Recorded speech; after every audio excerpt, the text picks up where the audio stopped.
नमस्कार किसान भाइयों, सरसों के ताज़ा भाव और तेजी मंदी खबरों के लिए आप वीडियो को लाइक ज़रूर कर ले।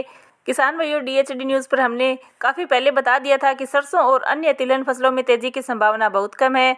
दिवाली के समय जब सरसों के भाव जयपुर में 6,100 रुपये के हुए थे, तब से हम लगातार निवेदन कर रहे हैं कि सरसों को निकालने में फ़ायदा है। लेकिन हमारे कुछ किसान भाई हैं जो आज भी पुरानी सरसों को होल्ड करके बैठे हुए हैं। पिछले कुछ दिनों से लाल सागर के रूट में जहाज़ों पर हौती संगठन के हमले के कारण और सर्दियों की थोड़ी बहुत डिमांड निकलने के चलते सरसों के बाजार में थोड़ी बहुत तेजी जरूर दिखी थी, लेकिन DHD न्यूज़ पर हमने बता दिया था कि यह तेजी बिल्कुल अस्थायी है। इसलिए हमने किसान भाइयों से रिक्वेस्ट की थी कि सरसों को इस तेजी में निकाल कर अपने नुकसान को थोड़ा बहुत कम किया जा सकता है।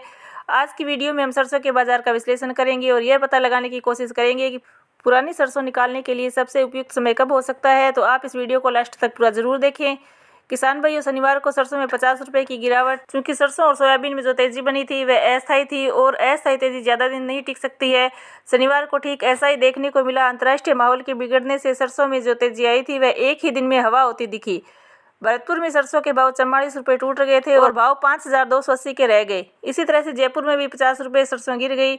किसान भाइयों, विदेशी बाजारों की बात करें तो USDA की रिपोर्ट आने के बाद अमेरिका में सोया के भाव में बड़ी गिरावट हुई। रिपोर्ट आने के बाद से CBOT सोयाबीन वायदा में शुक्रवार को तेजी से गिरावट आई और कीमतें 26 महीनों में सबसे निचले स्तर पर आ गई। जैसा कि पहले अनुमान लगाया गया था कि व्यापक सूखे ने दुनिया के शीर्ष सोयाबीन निर्यातक ब्राजील के कुछ हिस्सों में खेतों को नुकसान पहुंचाया है। रिपोर्ट में यह बात गलत सिद्ध हुई। बढ़ी हुई उपज और उत्पादन स्तर की रिपोर्ट के बाद व्यापारियों ने अपनी स्टॉक को स्थिति कम करने की होड़ मच गई। किसान भाइयों, तिलहनी फसलों की बुआई की बात करें तो इनकी बुआई चालू रबी सीजन में बढ़कर 108.52 लाख हेक्टेयर में हो चुकी है, जो कि पिछले साल की समान अवधि के 107.99 लाख हेक्टेयर में ही हुई थी। गौरतलब है कि रबी तिलहन की प्रमुख फसल सरसों की बुआई में अच्छा खासा उछाल देखने को मिला है। देश भर में सरसों की बुआई 99.58 लाख हेक्टेयर में हो चुकी है, जो कि पिछले साल की समान अवधि में 97.44 लाख हेक्टेयर में हुई थी। जानकारों ने इस साल सरसों का उत्पादन बढ़ने का अनुमान लगाया है। अनुमान के अनुसार सरसों का उत्पादन इस साल 131 लाख टन हो सकता है।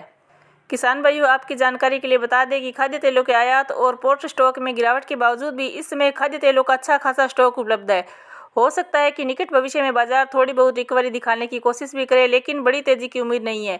उम्मीद यही है कि इस साल में सरसों के उत्पादन का बढ़ना इसके भाव में कमजोरी ला सकता है। हम मानते हैं कि सरसों में MSP को 200 रुपये बढ़ाकर 5,650 रुपये प्रति क्विंटल कर दिया गया है, चूँकि उत्पादन 130 लाख टन से ऊपर होना है और सरकार 10-20 लाख टन से ज़्यादा सरसों MSP पर नहीं खरीदती है। इसलिए डिमांड और सप्लाई को देखते हुए सरसों के भाव MSP के ऊपर जाने बेहद मुश्किल है। कई जगह से समाचार मिल रहे हैं कि नई सरसों के भाव 4,000 से 5,000 के बीच ही बोले जा रहे हैं। हमारा मानना है कि किसानों को अपनी सरसों बेचने में ज़्यादा देरी नहीं करनी चाहिए।